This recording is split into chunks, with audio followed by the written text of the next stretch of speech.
In this module, we're going to be taking a look at a handful of different strategies that are going to help you tools-wise on a day-to-day basis, so you're genuinely equipped for any of the challenges that you experience on a day-to-day basis. So specifically, we're taking a look at mindfulness, journaling, and pausing. So these strategies are going to help you. So when you have these sort of mini hurdles and mountains to encounter, you know exactly what to do, psychologically speaking, in order to navigate that challenge and come out the other side and stay consistent with your nutrition in particular. And also other factors such as, just generally having a stress-free journey.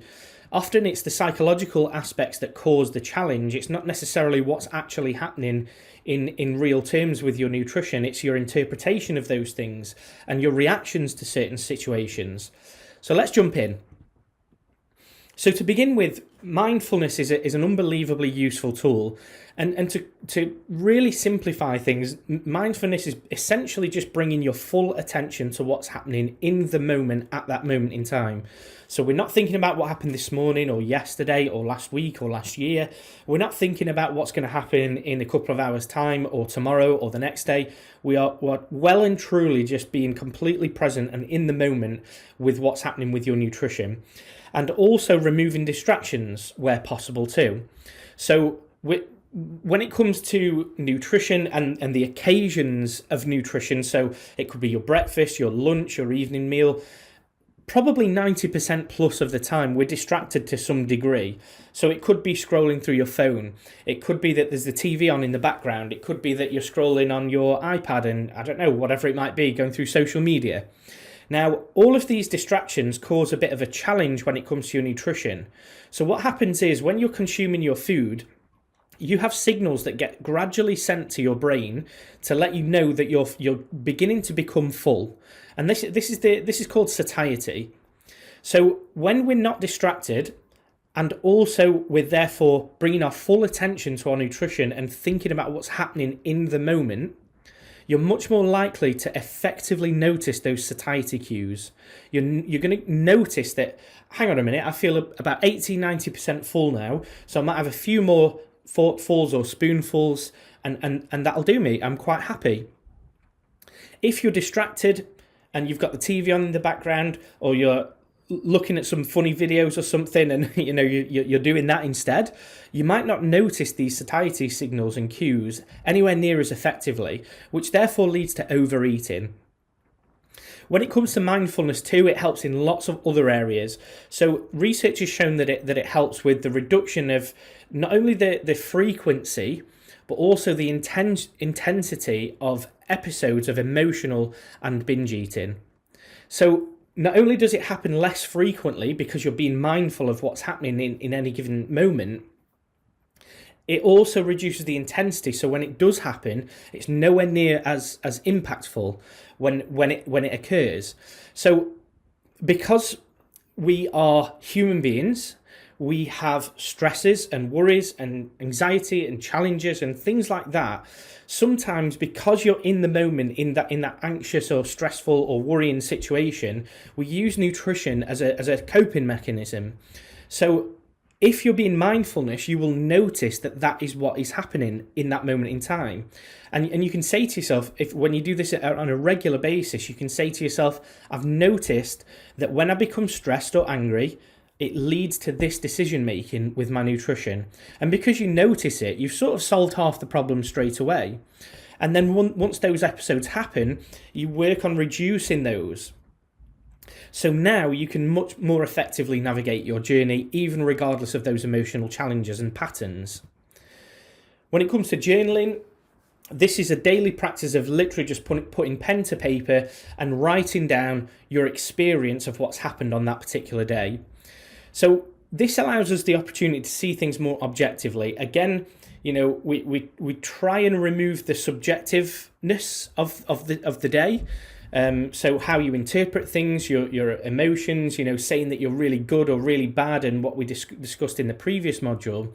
We need to just see things as, today I woke up, and it's basically an assessment of what's happened on like a computer would. Today I woke up, I had a poor night's sleep, I overslept a little, this had an impact on my nutrition in the morning, and then I went to work, and then so we're just gradually step by step going through the day, just generally speaking, and removing that emotional attachment to those areas. So now you see things a little bit more objectively. You've got an increased awareness, and you can notice the disruptive patterns that happen in your day, and you can use that information to work on it going forward. You can also simultaneously more effectively see the beneficial patterns of what's happening, and again, work out ways of staying consistent and facilitating those things that happen. And there's no right or wrong way here as well. You know, some people get stuck with, well, what do I do? How do I do it? You don't need to overthink it. Just write down what happened in the day. Notice what's went really well. Notice what caused a bit of a challenge or a hurdle for you, and use that as information going forward to make the next day as successful as possible. Lastly, we're going to be talking about pausing. So this has been a very effective tool for a lot of people that I've worked with personally. So sometimes in the moment, let's say, for example, you get in from work, let's say the kids have thrown their school bags on the side. You always tell them to put it on their peg and take their shoes off, but the shoes are all over the floor. They're pushing each other, arguing, fighting. All you want to do is get tea sorted and get the food on the table and get the kids fed and the family. And sometimes it's really stressful. So, you know, some people are tempted, for example, to open the treat cupboard and think to themselves, I just want a bag of chocolate or a chocolate bar or something like that. In reality, what's happening here is you're in an emotional, turbulent period. And it's a short-term thing, you know, it's just a moment in time. And in order to make yourself feel better, you're reaching out for that sweet treat. Now, what we do is, all we have to do is take a step back, give ourselves a moment and just pause for a moment and say, do I really want this chocolate? Is it something that I've planned and it's part of the day? Is it part of the meal plan? Or is it an emotional decision? If it's an emotional decision, you say to yourself, I'm going to allow myself 30 to 60 minutes. And then if you still want it after that, have it. Don't worry about it. It's not going to cause that much of a challenge anyway. Now, what you'll find is that if this happens 10 times a week, because of this pausing, you'll notice that it maybe happens once or twice a week now instead. There'll be a huge reduction in the actual episodes of you reaching out and having that chocolate bar or that calorie-laden snack or whatever it might be. Often it's an emotional decision, and because you're in that turbulent period in the moment, your brain's clouded. You're not making decisions that are conducive to your results. So just allow your brain a little bit of time and let your emotions ebb and flow. And then once you're distracted, it could be that, let's say, you finish off cooking the food for the family, and then let's say you decide to run a bath, and then you have a bath for 10 or 15 minutes, and then you get ready, and then you think to yourself, do you know what I've noticed? I actually don't want that chocolate bar at all. It was purely just a coping mechanism for that stressful situation in the moment.